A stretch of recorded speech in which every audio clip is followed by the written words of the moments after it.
Polycarp Opio, Human Development According to the Traditional Lango Society, Uganda.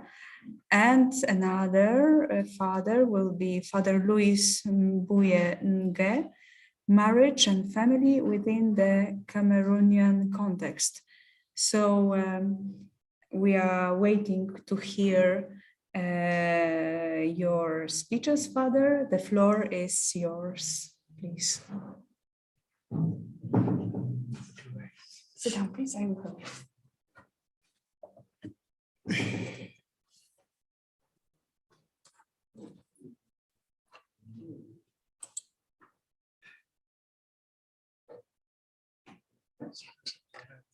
Ja nie wiem, czy oni będą widzieć.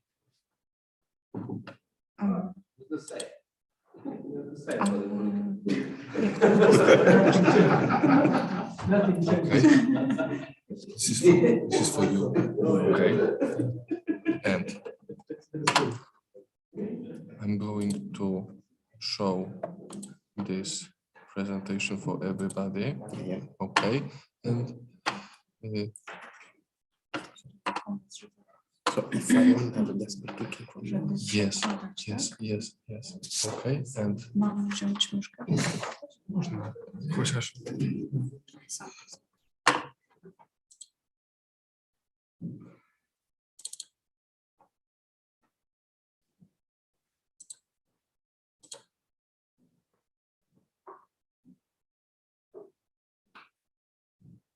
so if I want to explain everything should be okay. You can start. So excuse me, next slide. Yeah. Okay. With the mouse, like that.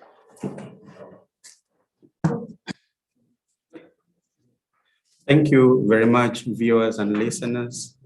As I've already been introduced, I'm Father Polycarp Opio from Uganda, and I'm going to present on human development according to the traditional Lao culture or society in Uganda. And for further references, in case some people would like to read more about the Lao community, their culture and human development, I have these sources that we can go to. Father Angelo Tarantino wrote a book on Lango the Karachon, literally meaning Lango in the olden days. He was a missionary priest who worked tirelessly in the Lao society. Then we have Jack Herbert Dribag, the Lao and Nilotic tribe of Uganda, and our own Sylvia Owing, the Lao of Uganda, identity, origin, migration.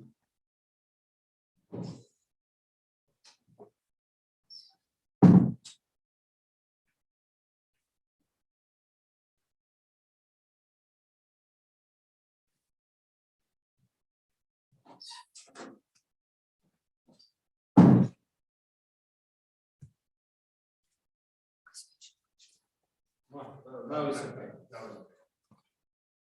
Continue. Thank you very much. So I was just giving the sources that we can later, if we'd like to get more information, we can drive ourselves to. I'd already mentioned the first three, and then the last one is Atim T and K, who wrote on modern challenges to traditional justice, the struggle to deliver remedy, reparation in war-affected land. These are some of the sources that can help us amidst others.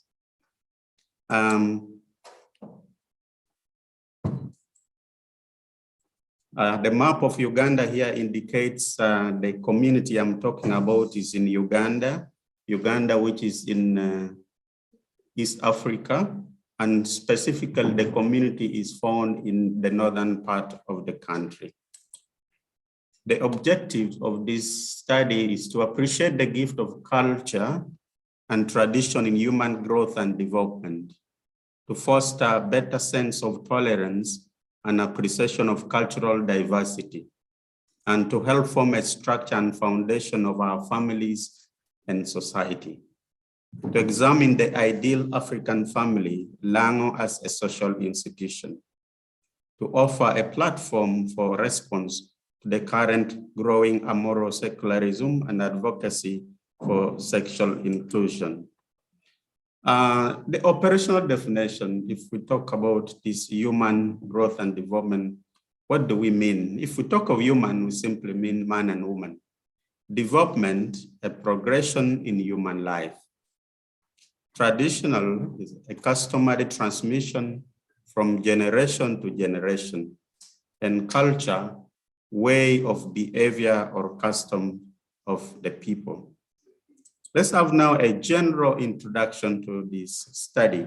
Then the Lango people, a Nilotic ethnic group of northern Uganda, according to oral traditions, originated from Abyssinia, present-day Ethiopia, and from Israel prior to arriving in Ethiopia.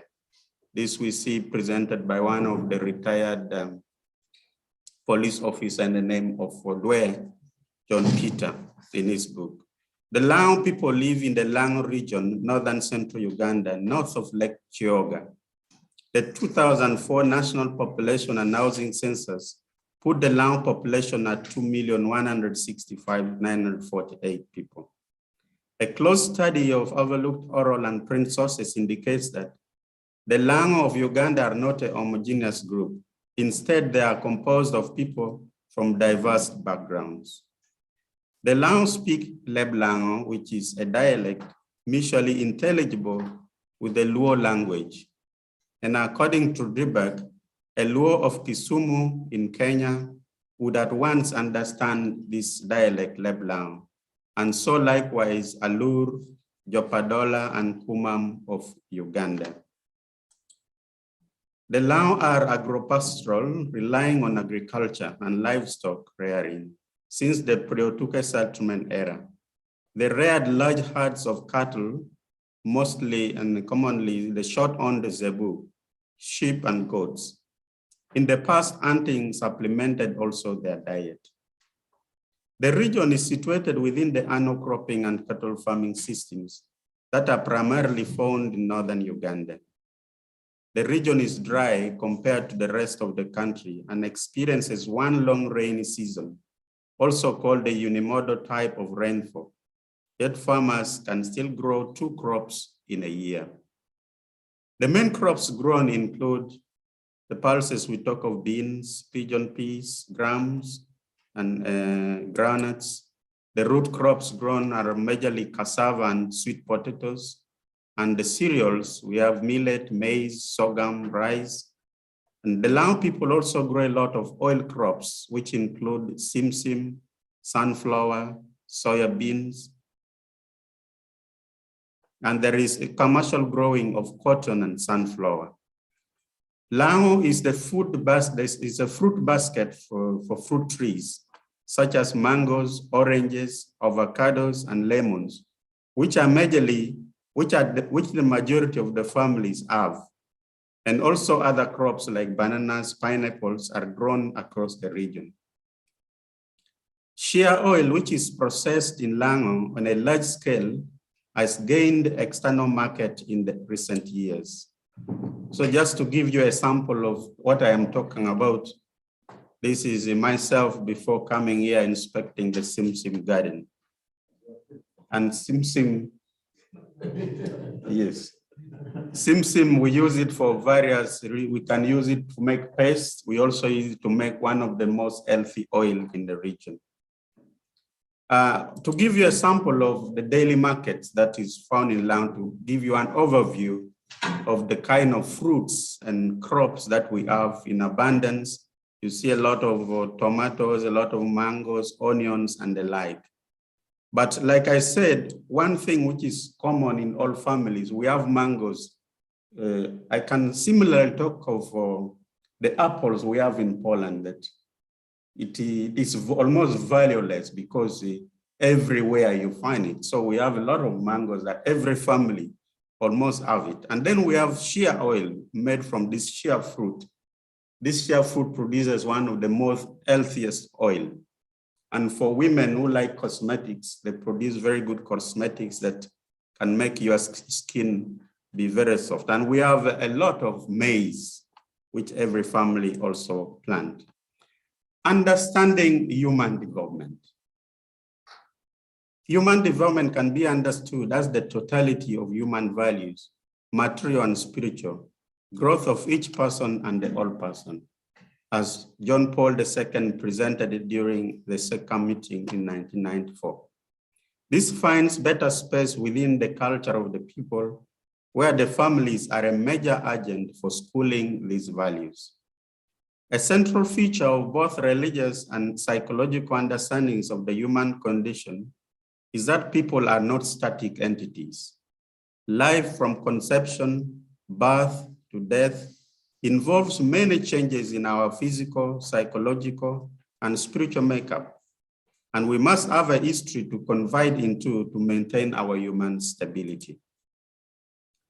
The stages of human development. Psychologists Kelvin and Hoffnung, in their book Child and Adolescent Development, presents human development in stages, ranging from oral stage, anal stage, the phallic stage, latency, the genital, and physical development, cognitive development, and psychosexual development. All the above stages form a part in the process of understanding development in the traditional cultural perspective of development according to the Lao people, and it directs initiations at the different stages of life. So the consideration of life cycle among the Lao people. We have this cycle which begins from pregnancy. And in pregnancy, we shall look at birth and the naming of the child. Secondly is the rite of initiation, in which we look at childhood to adulthood. And then the third one is marriage, in which we look at the two aspects of monogamy and polygamy, evident in the life of the Lao people. And then the last one is death, which culminates into the burial rites to celebrate the life of the one whom we shared this world with. Human development according to the Lao people. The social units of the Lao people are the family, the family village, which we call Jodogola, and the clan, which is Atekere, offering the benefits of social cohesion, expansion, and protection against perceived enemies. Members of the lineage trace their ancestry to a grandfather. The lineage lives close to each other, within reach for consultation and assistance, and participation in marriage and birth ceremonies. When a lineage member travels out of his neighborhood, clan affiliations become important. The Lao people consider development as a process and in series. This starts right from the conception to death, with specific marked identities within the family. Notably, anybody who has reached the age of maturity is expected to marry, and to stay without marriage when one has reached the age of marriage is abnormality that called for a cultural interpretation. And this cultural interpretation, we have a kind of ceremony we call Duakodane. It means you are supposed to be taken back to the house, and a ceremony is performed on you. Marriage is a mark of maturity, and marriage is a family, cultural, and community affair. The seal of marriage is by paying bride price. I will explain this in my next presentation. Traditionally, the Lao practice polygyny and attach considerable importance to bride wealth. Men commonly extol polygyny as an ideal, but in the 1960s, only about 20% of the men who were married at any given time were married polygynously. Today, a few traits of the same can still be identified. Children prove the blessing from God, and life begins with conception. A pregnant wife is declared fertile and caused a celebration to thank her and congratulate the husband. A childless family is considered a failed family, and the man is usually advised to marry another woman if the wife failed to conceive within a period of 1 year after marriage. Having children is a ticket to participation in the elders forum and being elected as a leader. And this form of leadership, we have the word kaka, this is the head of the clan, the head of the clustered families and the like. Our people value children. The more children you have, the more respect and economic gains, especially if you have more girls, because girls would be married with the cows and goats, and approximately 5 cows and 10 goats for uneducated girl, and 10 to 20 cows, 30 goats for educated girl. This we still maintain and practice it. So in case of divorce, the family of the girl is expected to refund back the cows or goats that were paid as bride price. No boy or man is allowed to impregnate a girl or woman before getting married too, and paying the bride price, and in case it happened. Heavy payment is levied upon the boy or man, and usually 3 to 5 cows are paid by the clan of the boy. Namely, we call it chololuk. If you impregnate a girl when you have not married, the punishment is to pay a cow, and usually it is about 3 to 5 cows you give, and it is a very serious punishment. But the boy is then subjected to disciplinary measures by the clan members. So it is not simply paying. The clan will pay for you, but you are subjected to disciplinary measures. And what is this measure? Usually you are beaten. You are beaten. Yes. Unfortunately, a child resulting from such pregnancies outside proper marriage are not celebrated. This is to encourage proper forms of marriage among the Lao people.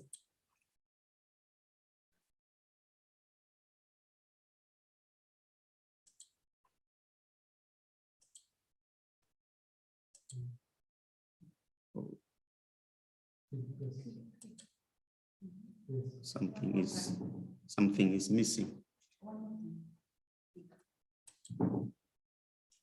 Okay, now we look at childhood development among the Lao people. I talked of pregnancy as the first stage. Among the Lao people, it is understood that the life of a human person begins from pregnancy, then born and developed under the guidance of the parents and other members of the community. Note, a child does not only belong to the parents, but to the whole community, and thus any member of the community can discipline a child. A woman who was declared pregnant, as I said before, caused a celebration because the identity of the community starts from pregnancy.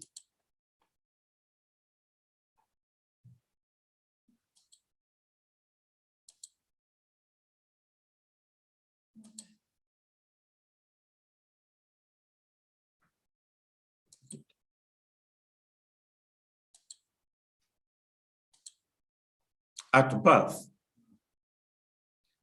during labor time, several rituals are performed by women which are acceptable by the community. For instance, calling assistance of ancestors and chewing bitter herbs to stimulate blood for the mother who is in labor. And traditionally, the traditional birth attendants helped in this process, who would later be paid by a goat. These traditional birth attendants are everywhere in the villages. Fire is set in the compound. Fire symbolizes a source of new life that has come in the form of a baby. It could also serve as a source of power, life, and the presence of God. This is done whether the delivery is done at home or in the hospital. The village gathers in the evening to congratulate the mother and the father of the newborn. At birth, one of the grandmother or any other elder or woman must always be around to help at birth in the first 2 weeks and first 2 weeks after birth. Their work is to help nurse the mother and to provide proper food that generates milk, breast milk for the child. And one popular of that kind of food is a type of vegetable we call malakwang. The child is usually kept indoor for some days before being brought out, a boy for 3 days and a girl for 4 days. This is to give time for the mother to heal and also to prevent the child from getting infections. The mother is expected to breastfeed the baby for up to 1 year before introducing some supplementary foods. This is because it is believed breast milk have enough antibodies to help the child fight viruses and bacterial infections in the process of growth. It also saves the child from contracting asthma and other respiratory infections. And weaning the child is the responsibility of the mother. And here is the picture of a traditional now mother taking care of her child. Instead of the umbrella, we have this made from the gourd, which serves several purposes. It can also be used for a dish, as a dish to bathe the baby in times of emergency, but also to offer shade for the baby.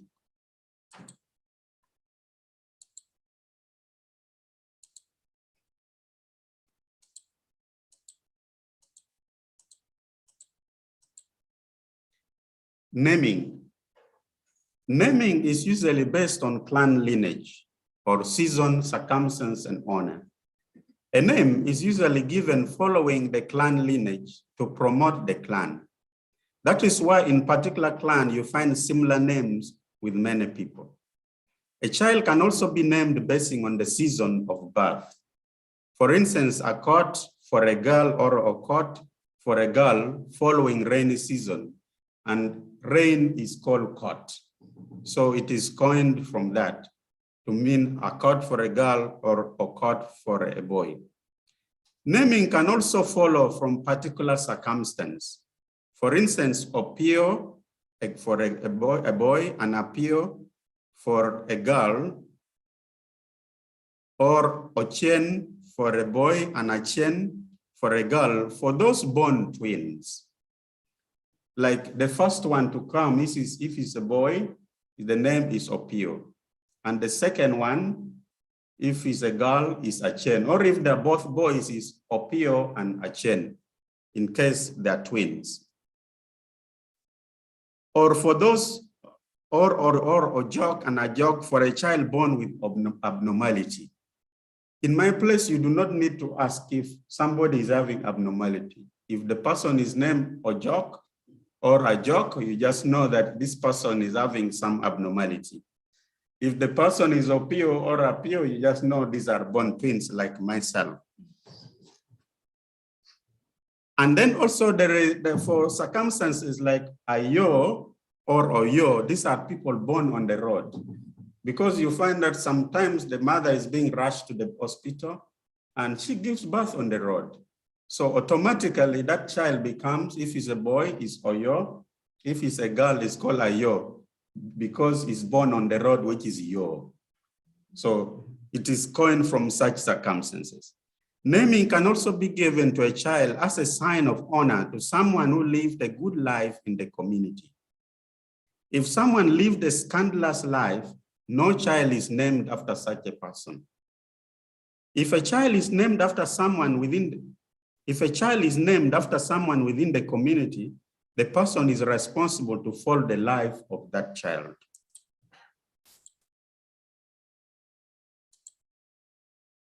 The rites of initiation.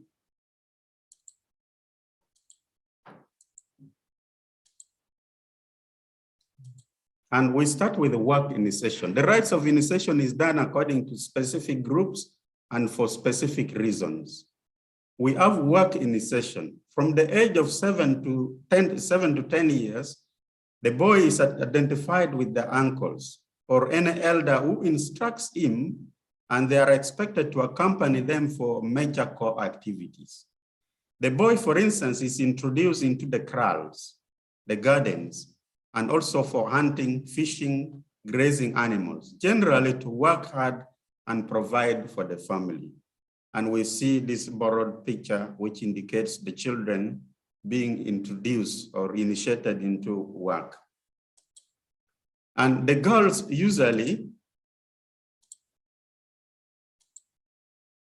on the other hand, identified with their aunties or any elder within the community, who teach them house chores, harvesting, food processing, storage, cooking, personal hygiene, and good morals. And we see this pitch of the young girls being initiated into the house chores. And they are also taught storage, and storage usually, this is a traditional food store that we have for storage of foodstuffs. There's some foodstuffs that can be kept there as, even for a period of 1 year, like pumpkins and other things. So what a child loves determines the line of developed skills the child is guided into. So in this process of working in session, they would also be observing that this child likes, for instance, fishing, and that child will be encouraged to do more fishing. Or this child loves farming, that child will be encouraged to do more farming and the like. Initiation into adulthood. By the Constitution of Uganda, anybody who reaches 18 years is considered an adult. Culturally, it is about going through certain cultural events besides consideration of age. The issues of sexuality is intensely talked about by the uncles to the boys and by the aunties to the girls.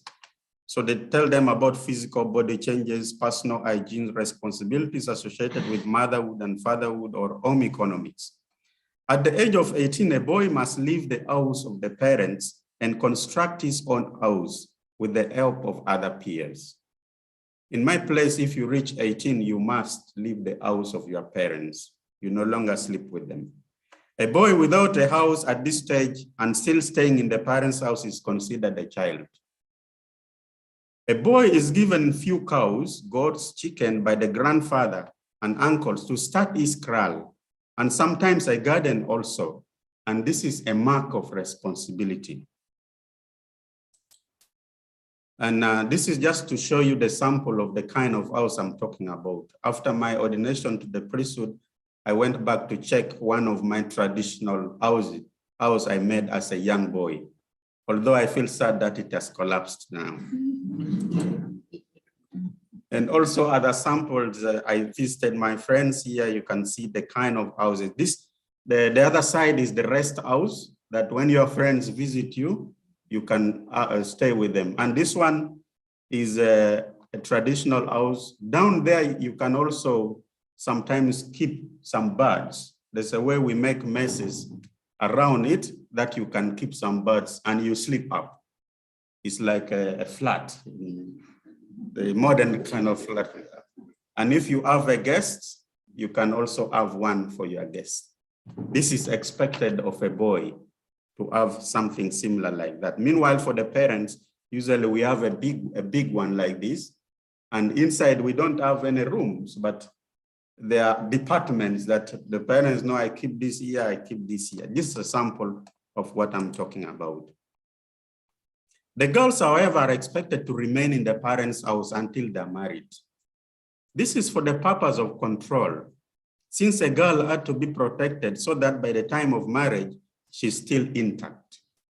A girl is free to introduce the boyfriend to the auntie, who later reveals to the parents. The girl is encouraged to take care until marriage, and such a girl is always valued and cherished by the parents. They are expected to plan more in the company of fellow girls to share life experience and share and learn some skills from fellow peers. They also share a lot about their sexuality and how to manage themselves. And the girls are expected to be in the company of fellow girls only until the age of maturity. They teach each other some basics of handworks like weaving, knitting, braiding. They also share a lot of issues of womanhood. And a sample of these traditional Lango girls are here, having a light moment and also doing braiding.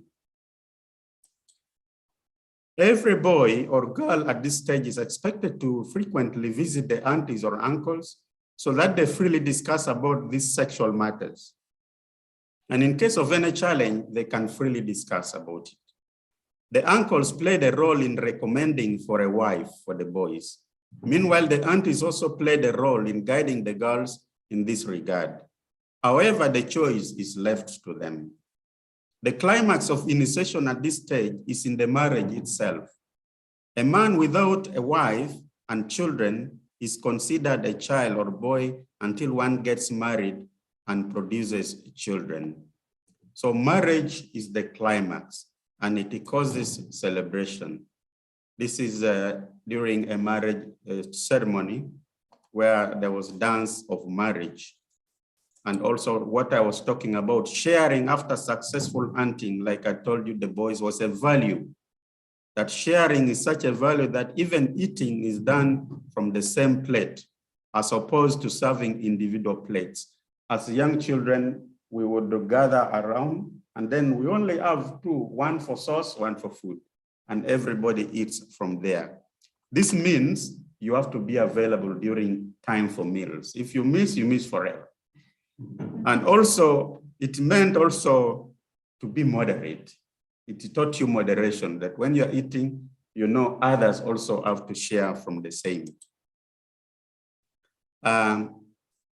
This is a sample of the traditional dressing, because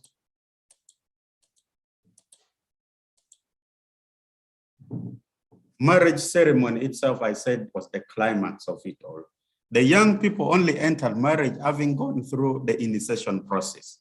Marriage is the climax of maturity, and anybody or girl at this age of maturity is expected to marry, 16 for girls and 18 for boys, although some trends are changing now.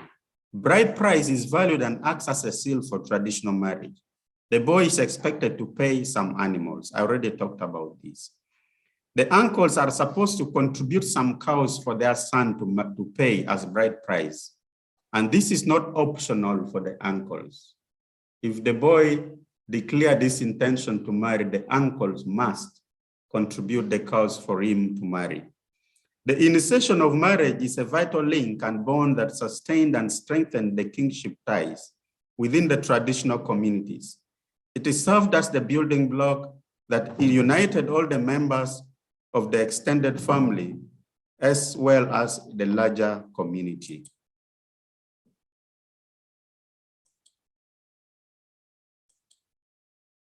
Often the girl's dowry is not consumed or spent, but saved to set off other brothers' dowries when it is their turn to marry, and pay also for dowry refunds in the event of the divorce.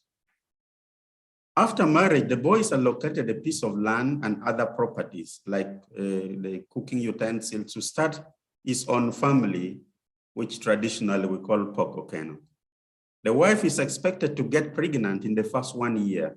Failure to conceive called for interrogation, and I already mentioned this before. Among the Lao people, childlessness is counted as one of the most serious misfortunes to befall a couple, with women typically taking all the blame, even when it could be the problem of the man. Unfortunately, the blame is always pushed first to the woman. They don't believe that a man can also be impotent and inactive, that he may not be giving results, just like the woman as well.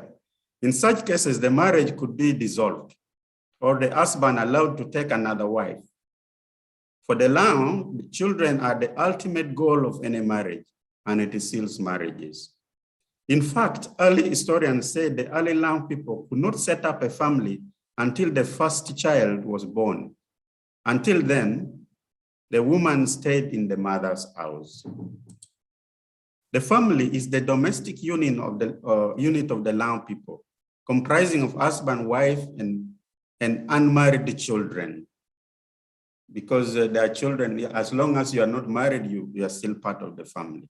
But also the aged parents, unmarried siblings, offsprings of deceased siblings, or others are often regarded as household members as well.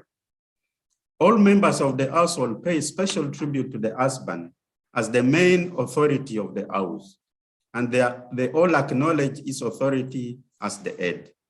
Family inheritance is largely patrilineal, and the rights of inheritance is designated traditionally to the firstborn son, who must in turn provide for the needs of the other siblings. Like I am the firstborn son of my family, but I have handed over my authority to my follower because I am a priest and I may not have time to take care of these wives of my brothers and then other things. So my follower is in case of my father handing over authority, it will be handed over to him at my recommendation because I am the firstborn. The system of justice was handled communally. For any man who beat a woman and was found guilty of domestic violence, he was subjected to punishment by being beaten in public 12 strokes and pay a goat for the leaders of the community. You are beaten and then you pay a goat for the people who beat you actually because of causing domestic violence, and if you are found guilty. In the modern times now, you can pay some money so that you're not beaten, but it will depend. Traditionally, you must. Sometimes they reject your money, even if you have. They will not accept, you must be beaten publicly. The methods of initiation. We have different methods of dances. For instance, we have different forms of dances which depict also like kiri, we call kiri is a war dance, or tule, celebration or keme. Then we have riddles, chekichina or code, usually about history and daily life experience. Then we have proverbs. Proverbs, for instance, I can give you a few, like ngine toi duolo, which means small ants are caught in butter and die in it. And the morality behind it is that die in for they are attracted, but also entangled by it, meaning your source of pleasure can also become your source of death. Then there is another one, once the mushroom has come out to the sunlight, it cannot go back into the anthill, meaning once you have taken a decision, stick to it. These are just a few of the proverbs. Then the taboos. The taboos is, for instance, no mention of private parts in public. If you're in public, it is a taboo for us to mention anybody's private part, except only when the girls are with their aunties and the boys are with their uncles, they can freely talk about it. Then we have totems. Each clan with Lango have a totem they respect. Then by practice also, like going for hunting, fishing, gardening, grazing, or animals or cooking. Sharing food after a successful hunting or harvest. Eating together, I made mention of it. And then changing of dress code. Boys and girls at the age of maturity decorate themselves more to appear attractive to their partners.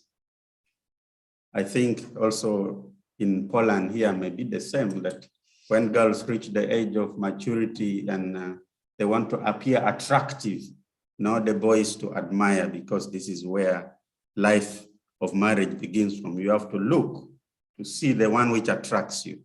And this is a borrowed picture that I took with some girls during one of the conferences that I organized, because we share the same, and you can see our girls looking very beautiful.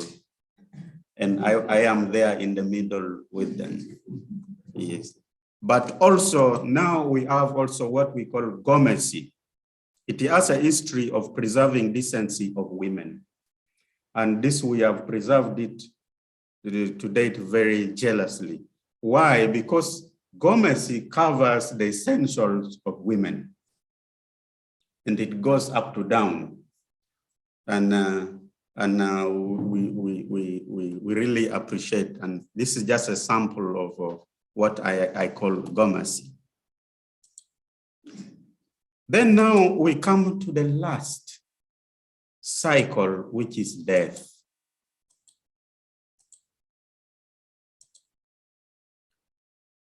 Death, which in my language we call it, among the Lao people, as life brings joy, death brings a lot of sadness. It is difficult for the Lao people to accept death as a normal occurrence, and thus most times there is probing to find out the cause of death, especially if someone died young. It is believed that some people can cause death of others. The sorcerers, witches, evil magic people if some taboos also are broken. It is also believed that if someone died complaining or was not properly buried, that person could come in form of the spirit and claim lives of many more, and claims many more lives. And that is why burial is done with all decency it deserves, and the ceremony of appeasing the spirits is performed. No one is having the power to take his or her life. Anyone who committed suicide was first beaten and a deep hole dug and the body thrown there without any celebration. In case of murder, elders of the affected families would organize a rite which we call cholokwor, followed by a kayuchuk, which is a kind of reconciliation ceremony. The guilty one was required to offer restitution in the form of livestock, and usually it is 12 cows. Upon the judgment of community elders, the accused would provide cows from his herd, or if lacking, a herd from his family or clan to satisfy the demands of the victims. Under the practice of cholokwor, the Ruotkwor, the one in charge, the clan official responsible for compensation, was mandated to oversee the process until its completion. The ceremony of reconciliation would then be done. The funeral rites, which is the last thing done to someone who has lived and shared life with others. The funeral is the last celebration a community participates in to associate with the one who has been living among them. And so it is mandatory for the immediate family members and community members to attend, lest you be suspected as the cause of death. Burials are done at home, not in the cemetery, in order to identify with the dead. It can only be done in the cemetery if one is homeless and without identified relatives. Funerals, just like marriage, is a community event that relatives must participate in by provision of food, cooking.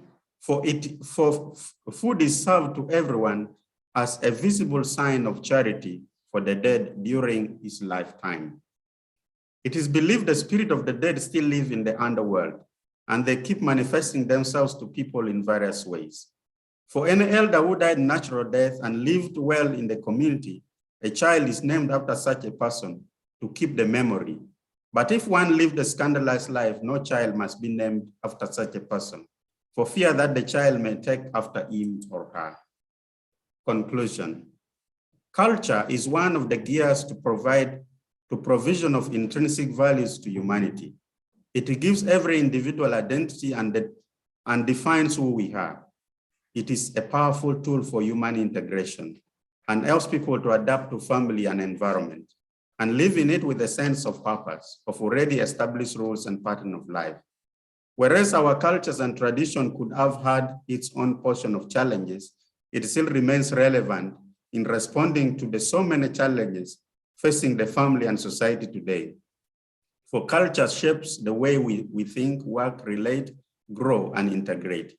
It affects the very core of human values. The family today faces challenges ranging from individual person to the rest of the members in the family and eventually to the whole society. A moral secularism and advocacy for sexual inclusion remains modern challenges of our time. The culture of death, abortion, suicide is yet another challenge affecting family life. There is also the question of real freedom to decide to marry or not, to have children in marriage or not, or about number of children. Besides the above, the challenge of fidelity committed is an indissoluble marriage. It is therefore important to interpret response to such challenges within the context of culture and tradition of the people, in conformity to Christian doctrines. To find space during Christian instruction on marriage and family, where the values of culture is duly recognized in the formation of human person, we must draw back, therefore, to culture to retrace our true identity, defining Christian culture within our traditional identity, so that values in the family is reflected in the daily life of the people. Thank you very much. Apoyo, Jinkweza, Vishine, Kajambo. God bless you all.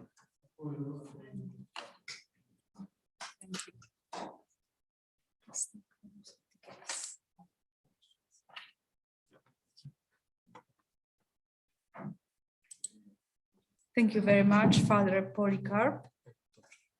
And it was really interesting. And thank you for explaining to us how Lango people see the real human development in fulfilling the cycle of the life with these 4 parts, and that all these parts are family, cultural, and community affair, and all community is involved. I would like to ask if anybody has any question to our father.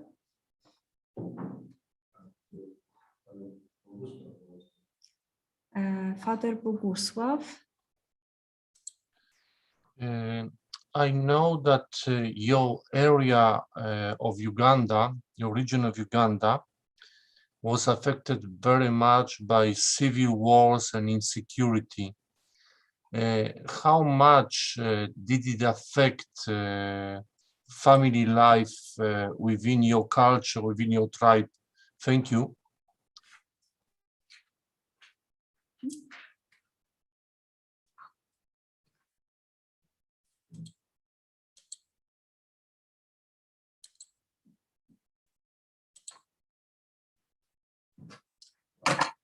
Yes, thank you very much, Father Bogus. I know you speak from a very informed perspective, because during the time of the Lord's Resistance Army, you were in Uganda, in the neighboring district of Soroti.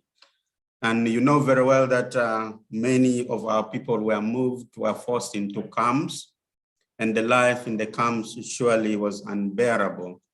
Many families got disintegrated, and I can tell you that this affected a lot the tradition and culture of the people, since people were not able to follow some of these fragments of cultural values I talked about. And so it was not only after about 15 years that people now are trying to get back into their homes and then find meaning again in life, that I see that this tradition, we have lost a great value of it, but slowly I hope that we shall regain again. Thank you very much. Thank you, Father. If there is any more questions, yes, please. Please come. Could you come here, Father? Here on the place, yes. Because we are on YouTube, so to the camera. Okay, Father. You mentioned about the life circle. So my question is that in your local religious or belief, is there you believe the going around, the life we're going around, that's like in Buddhism? The rebirth. So for you mentioned birth and child and marriage and then death, and from death to birth is a life circle. Yes. So because in Buddhism they believe the life will goes around. So in your local belief or religious is also like this. Yes. Okay, thank you. Yes, thank you very much. I think I made the mention that to our people, they also believe in life after death. And that is why even for people who have died, they still manifest themselves in form of spirits. And so that meant that, for instance, during the funeral rite, giving decency to the person, so that if the person goes to the other world, he's not annoyed with us, because the person can easily come back to claim more lives of the people.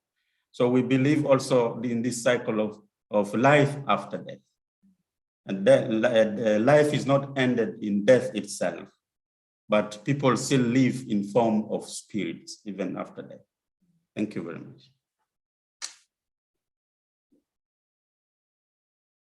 Thank you very much, fathers. Now we will ask Father Luis Mbuyenge, and we will hear the topic, marriage and family within the Cameroonian context. Thank you, Father, please.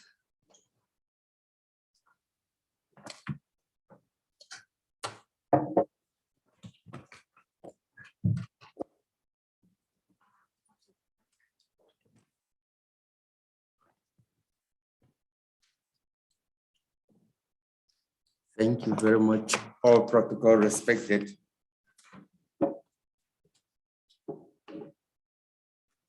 Some of the elements, beginning from the talk of Professor Faustin to other speakers, I've already covered a lot about my talk, but I will talk about them with the specificity of Cameroon. So marriage and the family within the context of Cameroon. Now, it's about marriage and the family yesterday and today. But my talk will be mostly about the family and marriage yesterday, which has a relevance for today, because I want to underline more of the values which are inherent, which are in our culture, our cultures and the customs. Before going to the customs, the core of the work of the presentation, it's important to know about this milieu that we're talking about, Cameroon, but from the point of view of the cultural, the socio-cultural background, because it's very important to this presentation. And it's specific about the peoples of Cameroon, because Cameroon is a people of peoples, put it that way. And there are the broad divisions. We talk of the Bantu people, the Semi-Bantu, the Fulani, and the so-called Sudanese Negroes. That is why some other sources, some authors classify the entire, the various groupings of the peoples of Cameroon into rather three broad groupings, that is the Sudanic speaking, the Bantu, and the Semi-Bantu. Now, the Sudanese Negroes, who occupy almost all of the present-day Northwest region, that is my area of origin, they trace their roots to the present-day Sudan. If you consider the authors who talk about the fact that the Sudanese Negroes, while the Fulani are said to have their origin in West Africa, then the Bantu, so because there's Semi-Bantu and then the Bantu proper, the Bantu occupy the southern part of the country and they have their origin somewhere along the Cameroon-Nigeria border. Like the Bantu, the Semi-Bantu seem to have their origin within the country itself. That is recent, we can call it migration within a few centuries ago. My tribe is called Nso, which is one of the Tika groups, which originated in the Adamawa Plateau, and then including the Tika groups of Bamenda Grassfield region. Now, one thing about the Cameroonian, the socio-cultural nature of Cameroon is the multicultural and the multilingual aspect. So to talk about the cultures, the customs, we're going to talk about the marriage customs, or marriage and family customs. It's important to know the sociocultural background because it's multicultural, multi-geographic, multilingual. And that's why the patterns, the practices are not the same everywhere, even if there are some similarities on the grounds of African tradition, African culture and religion. That is why a 2009 survey reveals that there are no fewer than 278 languages spoken within the entire area that is identified today as Cameroon.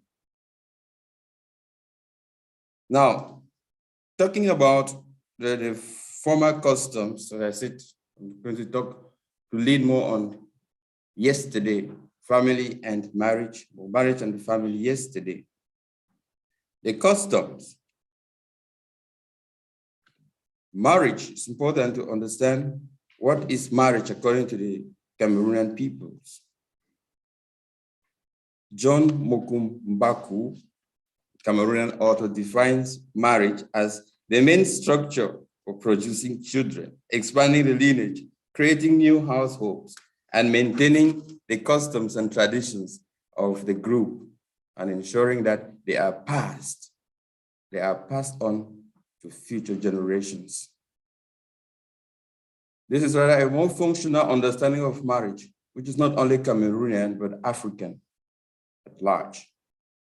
It is in this connection that Father Laurenti Magesa, a Tanzanian moral theologian, sees marriage within the context of African religion as the acceptable social structure for transmitting life, the life that preserves the vital force of humans, of families, and of clans. Regarding the forms of Cameroonian marriage, the general trend is monogamy, yet custom itself allows one other form, that is polygyny, which is a form of polygamy. Polygyny is almost mandatory for traditional leaders and nobles, for whom marriage to many wives goes with many benefits, for the leader himself and for the family, for the lineage, the clan, and even the tribe. John Mokum advances a number of reasons for polygyny. The first is the economic factor in the agrarian setup. Now, these customs are mostly, they hold in rural areas, and they are still very much enforced in rural areas. A lot of changes take place in the cities, in the urban areas, because of meeting with other cultures, especially even foreign cultures. But in the villages, in the rural setups, you can find this. That's why in the rural setup, where farming is the major occupation, is an adage that many hands make work light. And so in polygamous family is largely to evolve economically, to advance. The second reason is the survival of the family or lineage in the face of a high mortality rate.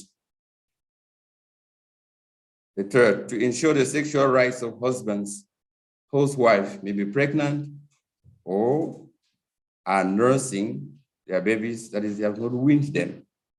In the grass fields of Cameroon, it is a custom that sexual relations are forbidden if a woman is pregnant from point of view, from moment of pregnancy, of conception to the weaning of the child. It's a value in itself, but sometimes it also encourages polygamy. Some people go in for a second or a third wife in order to fit in those moments. So the other reason is prestige in a society where wealth is counted not only in material terms, but also concerning one's family size. Then there's disproportionate number of women, or of men to women. And since it's a culture where one who is childless or a woman who is not married is regarded with scorn, there's a tendency to fit in, to get married to a man, even if he has already had another wife, in order not to remain childless or alone. In a polygamous home, the husband is expected to treat all his wives and their children fairly. Although the first wife exercises a certain amount of power over the younger ones, tradition sets limits on her activities so that she will not practice any form of favoritism or become malicious. The husband is to keep an eye on her activities so that in her position as the de facto manager of the home, she may not abuse her authority, especially in her relationship with co-wives. Now about the family. like in most African cultures, the family is understood not only in the nucleus sense of father, mother, and child, but in its extended dimension to include relatives by blood, marriage, and adoption. It is common to find descendants of a common ancestor, usually male, living in one, usually referring to the male ancestor, living in one home, grandparents, parents, siblings, cousins, nephews, and nieces, etc. Members assume various tasks, including ownership and maintenance of a home or homes, creation of wealth, reproduction and rearing of children, upbringing of children through legal sexual relationships, and the support and protection of one another. It's a social dimension of the family. A wider form of the extended family is the lineage system. Members do not necessarily live in the same neighborhood, yet kinship ties between them are very strong and manifested during sociocultural events like birth, initiation, marriage, festivals, and especially death, funerals, and death celebrations. At the helm of this institution is a traditionally constituted male leader who also serves as the family priest. As we shall see later, the lineage system and its officials play a very central role in marriage and family life within the indigenous societies. The third important element regarding the cultures, the customs of marriage and family customs in the Cameroonian society is what others have referred to before, which I call here, my sources refer to as bride wealth. Bride wealth is a term used by African cultures to refer to the transfer of assets from the man's lineage to that of his future wife. This bride wealth is unlike the dowry, the practice of the dowry of other cultures in which wealth is transferred from the woman's lineage to that of the prospective husband. Among Cameroonian societies, it's from the lineage of the man to that of his future wife. The wealth takes the form of material goods of traditional value, such as food staples, cattle, pigs, goats, meat, fowl, salt, palm wine, palm oil, cola nuts, ivory, gold, shovels, and clothes. This, however, varies from one ethnic group to another. For example, among the grass-field tribes of the Northwest region, the Wimbum use cowries, and now money, francs, CFA, alongside other supporting ones, while among the Yamba, marriage shovels are mandatory. For the palm oil, salt, and a bundle of cooked meat are topmost, while the Fulbe tribes of the northern region insist on a suitcase of blouses and loincloths for the wife, and sometimes for the mother and other relatives. Then so the biggest of the grassfield tribes is the only known ethnic group, it's my own, where I come from, that does not have the custom of bride wealth. Nevertheless, some special gifts and services are expected before, during, and after the celebration of the traditional marriage from the lineage of the one seeking to marry a woman. These include calabashes of palm wine, a carcass of a deer, corn beer, special type, and camwood, very important, and palm wine, already mentioned. Like in most African societies, bride wealth in Cameroonian societies is not viewed as payment for a human person. It is rather viewed as payment for services bride wealth in Cameroonian society is not viewed as payment for services to be received from the future wife, nor is it interpreted as the purchase of a wife. Rather, it is for the following reasons. One, to cement the new relationship between the two families. And that is why not only members of the immediate family, that is the future wife's parents, benefit from the wealth that is transferred by the lineage. It is shared out. There's a procedure how to do it. The second is to indicate the seriousness and the commitment of the man and his family to the future relationship. The third, to inform the community at large of entry into a legal relationship. The fourth, to guarantee the couple's right to socially accepted and approved sexual practices.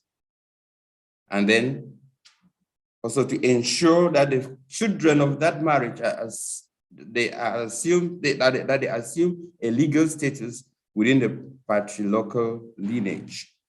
And lastly, it is meant to provide nominal compensation to the woman's family for her upbringing. The significance of bride wealth notwithstanding, there are still some situations in Cameroonian societies where marriage was valid and is still valid, and its privileges guaranteed without the payment of bride wealth. This includes instances of wife donation or exchange of daughters between fonds and nobles, as was practiced among the Wimbum, or the cases of marriage by exchange, which is known as coups, among the commoners of the Yamba ethnic group on account of poverty. Then the similar custom common among the Bamileke of the western grass fields of the western region of Cameroon known as Nkap. A man who gets married under this system does not transfer wealth to the wife's family, but is required to provide some nominal gifts and services. He receives the rights to the woman only as a wife, but her procreative ability is retained by the father or legal guardian. As can be seen, marriages within a bride wealth, marriages without a bride wealth had their advantages, but also their disadvantages. In nearly all the societies of Cameroon, the various forms of marriage without bride wealth or their equivalent is rather tolerated than prescribed. Now, very interesting area is the marriage process. The marriage process is because in Cameroon, like in most African societies, marriage is a process. There are various stages. We have some sample tribes that I'd like to talk about. If time will permit us, we'll try to focus on the very essential elements. We selected the Nso, the Kom, the Yamba, and the Bwaya. The first, the Nso, the methods of wife acquisition. This is my own tribe where I come from. They are a group of the Tikra people presently located within the Bui division of the Northwest region. According to the Nso, there are about 5 stages, 5 processes that make a marriage. The first is the initial phase. And it has both the direct and the indirect approaches. During the initial phase, following the direct approach, a man intending to get married approaches the family of a girl he intends, the girl concerned, carrying a calabash of palm wine. It's normally accompanied by the load. It's called Kitem Kemelu, and a pot of kola nut, Kitam Kebi Kefu Lawa. He presents the gifts to the girl's father and humbly begs for a special kind of vegetable dish, mbar, stating simply that he is hungry. By this, the father of the girl understands that he is asking for their daughter as a wife. The family of the girl shows their acceptance when they drink the palm wine and eat the kola nut without paying it or paying for it with money. If they do, it is a sign that they have not yielded to the man's request. In some cases, repeated visits show the man's determination and prospects of a good husband and may lead to acceptance. The indirect approach is rather interesting. A young man who has spotted a neighborhood with many girls and develops a kind of attitude with the people of that lineage. Through frequent visits to the family, interest in the promotion of his activities, as well as gifts of firewood, drinks, and tobacco to the lineage head. The family concerned equally develops a liking for him and would like to reward his kindness by giving one of their daughters to him in marriage. He doesn't come directly and does not come with the customary gifts of kola nuts and wine, and palm wine to the parents. He rather becomes very friendly to that family, takes interest in the activities, promotes them, and is readily available, offers gifts without saying anything. So sometimes those decision makers would like to reward him. And the way of doing it would propose, they will call the assembly together, to decide, the elders, they will decide to see what to do as a reward for the young man. And for them, the best thing they can do, the highest reward would be to give one of their daughters in marriage. And remember that it is not about the immediate family, but the girl belongs to the lineage, to the extended family, and that's why they are the ones who will have a say in it. Of course, always in line with the immediate family of the girl concerned. When they find that there's no impediment in the would-be suitor, the young man's father or his representative is invited to meet the son's prospective father-in-law, who acknowledges the suitability of the would-be husband of his daughter. So he also has a part to play, and he has a say. That is about the initial phase. Then there's the phase of the introduction of the suitor. The introduction of the prospective wife to her suitor takes place in the main hall, the shufai of the girl's lineage. Now, the first stage was within the family. Now it's getting bigger. It goes now to the lineage assembly hall, where the lineage head presides. On this occasion, the young man to whom a girl has been promised comes with at least 5 members of his family, carrying 5 calabashes of palm wine. Remember that I said among my people, bright prize or bright wealth is not insisted so much, there's rather some symbolic gifts. So they carry they're expected to carry 5 calabashes of palm wine, and each of the calabashes, they have their functions. One will stop somewhere, some other person, very important person who will lead the way to the meeting hall. And the three of them will be used actually for the ceremony. So 4 of the calabashes are brought to the lineage head, who at the appropriate time orders that 2 of them be placed in front of the guests. When those to take part are already present, the prospective bridegroom sits in a conspicuous corner.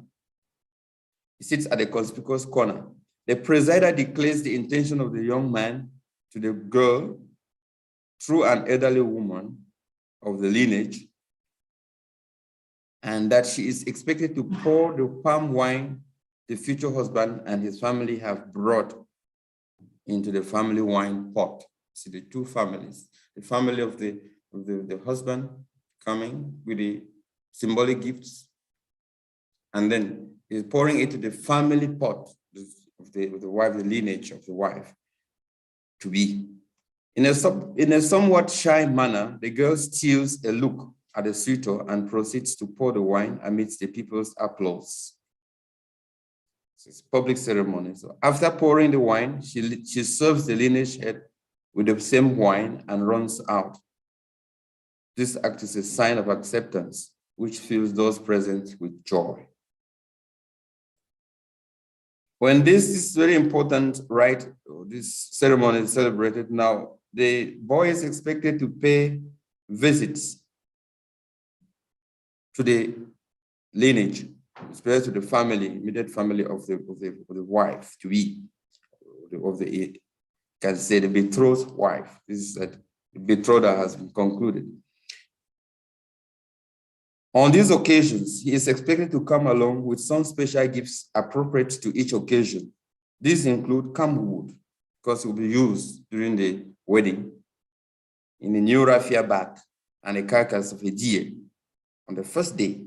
Then vessels of a special type of corn beer, and a calabash of palm wine on the second day. Then some salt on the last day, depending on the ability of the one giving. The salt is shared among the women of the girl's lineage. In the meantime, a delegation of 4 women from the girl's family, because if the boy, the suitor, goes to the family of the would-be wife, when this is going on and they are observing and seeing that there are prospects of marriage, in the meantime, a delegation of women now from the family of the girl will go to the family of the boy. And their mission is mainly to inspect the home, the marriage home, to be sure that the boy is ready to receive their daughter and that their daughter will be in good hands. They have to carry some inspection. Once the wedding, when they visit and they are pleased with the setup, before leaving, they will announce the wedding feast. You see, these women have a lot of power. They will inform the family of the boy of the wedding, the day the wedding will take place. Once the wedding day has been announced, both families begin to prepare. Preparations in the girl's family include the process of fattening of the bride, and the collection of marriage gifts. The fattening process includes the wife has to stay at home, have regular baths, and then anointing, camwood to look beautiful. Has to do that twice a day, and then has to be on a special diet. Special diet, it means eating very good, special, out of the ordinary, very festive dishes. Then she has to be provided. This has to be provided by the girl's family, by her friends, and even the future husband, if he is smart enough. He has to show how ready he is by also sponsoring the fattening process. It lasts from 1 to 2 weeks, depending on the status of the girl's parents, because the girl's parents could also be nobles, could be coming from a royal family. In some cases, could be longer. In other cases, could be shorter. At the same time, the bridegroom's family gets busy with collecting palm wine. There are preparations in the family of the girl. There are also preparations in the family of the boy. They collect palm wine. They make accommodation, lodging arrangements. They make sure there is enough food, chickens, calories, and everything that we needed for the wedding, because it's a big celebration. Now, the wedding itself, the ceremony. The wedding ceremony begins with a procession with the bride from her home to the marriage home. Now, in my tribe, it's possible for people to marry out of the village. That's the general tendency, actually. So, which means that this procession is going across the village or across villages, and the traditional setup is on foot. They are trekking on foot. It is controlled, organized and controlled by women, and led by women, nicely dressed. They are in their top, the best attire, carrying gifts of bags of maize, fingers of millet, bags of guinea corn, and sleeping mats for accommodation. The arrangements are made.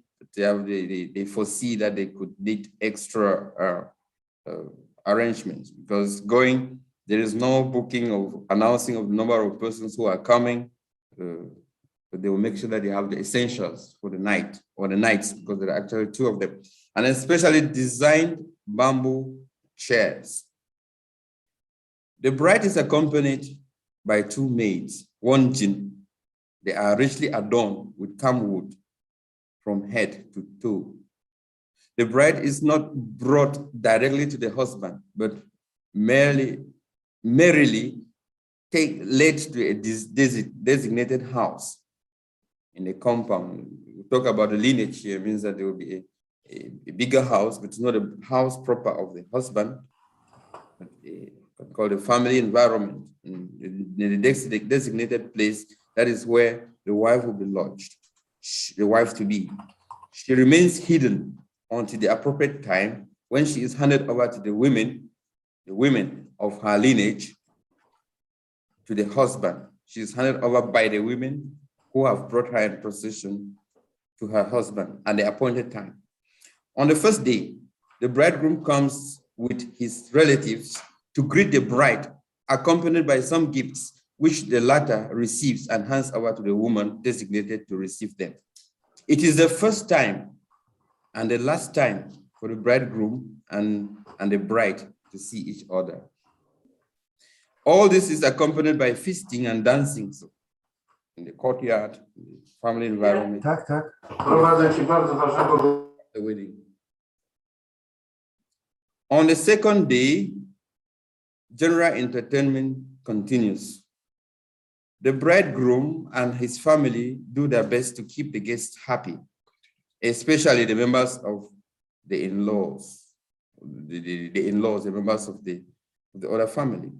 At the end of the day, when children and younger people have gone to sleep, the elder sister of the bridegroom or an elderly lady of his lineage goes to the main house of the lineage, that is the Ngai, where the bride has been lodged. With 200 cowries, money at a time, in hand, she hands the money to the lady closest to the bride and tells her she has come to beg for the bride. Lonjin. Graciously, the bride is released to her or given over to her, and she is quickly taken to the bridegroom, where she spends the rest of the night till early before dawn, when she is taken back to the Ngai, and then she sleeps for some time, a short time, then is bathed and rubbed with camwood before brought again to where people can meet her. Realize that here there are taboos, which are cultural values to be protected, because this takes place, they make sure that the children and the younger people have gone to bed. So this happens in secret, and it is accompanied. The husband does not come alone, comes with his sister, who asks on his behalf, and then brings the wife to him. We can somehow say that is the moment of consummation. So the celebration, and she's brought back people who don't know, because that's something that happened. The celebration ends with a token compensation for each of the gifts brought in the bridal procession. Now, on that, following this order, this second night, there could be celebrations, there could be dancing, bridal dance, especially if the girl comes from the royal family or the father is a noble. Now, another interesting thing, which is the last thing, is about the customs, is the ceremony of bringing the wife to the farm, to her farm. She has to be taken to be introduced to the main economic activity, which is farming. And a group of women will lead her. Her family members, women from her family can also come and join. On that day, she's not allowed to work, but she's in their company, and she's allowed to greet and thank them from time to time and give them tokens of appreciation. Other ceremonies that take place on that day before, during, and after. As I can see, time is against us. We'll have to skip the other practices in the Kom, the Yamba, and the Bwaya. But they have very interesting customs and very interesting practices. But when you look at all this, you see that in all of these, there is, because this presentation has a bias for morality and religion, which is typically pre-Christian. Things like adultery, they are not part of this, they are not part of this culture. Divorce, premarital sex is not part of it, and so on and so forth. Also, another very important one, which we call cohabitation. It is not allowed for a man to take a girl as wife without following these processes. And of course, paying the bride wealth or the symbolic or the various customary gifts and services. Now, just to round off, that is about the family, marriage and the family yesterday. What about marriage and the family today?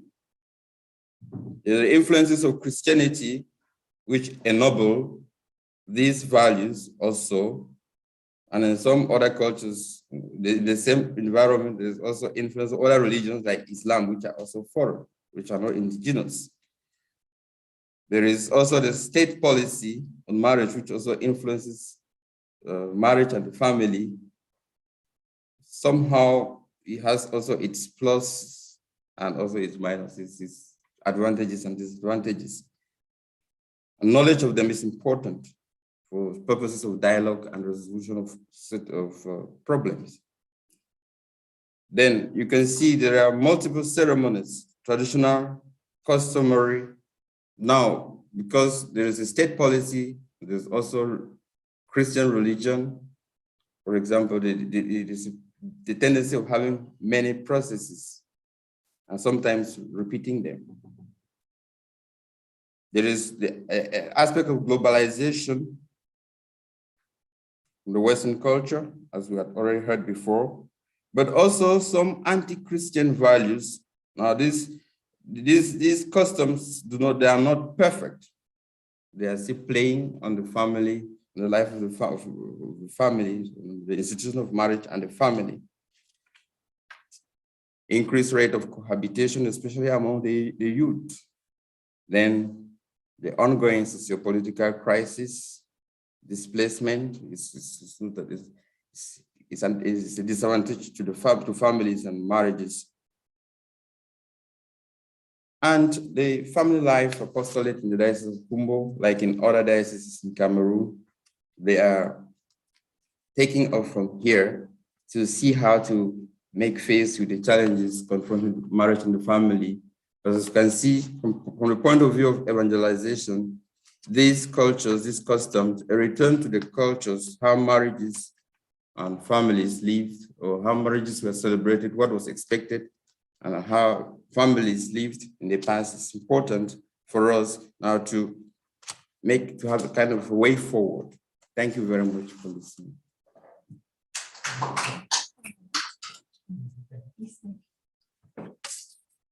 Thank you, Father Luis, for a very interesting speech. First of all, thank you, Father, because it's not easy to notice some aspects in the multicultural and multilingual society, like you said, in Cameroon, and you help us to find out about these common elements. And thank you also for a very, very essential expression that family as a structure for transmitting life. It's very beautiful and important expression. I would like to remind, maybe you know, maybe not yet, that in Poland about the dowry is opposite. It's not parents who receive the dowry, but parents and girl has to prepare dowry. So better dowry, better husband. So it's also I will show one more time, very interesting book, which is from Father. And also thank you for showing us that the marriage and the family is not the quick jump, but a good prepared 5 steps way. And if anybody has any question, please ask now our guest.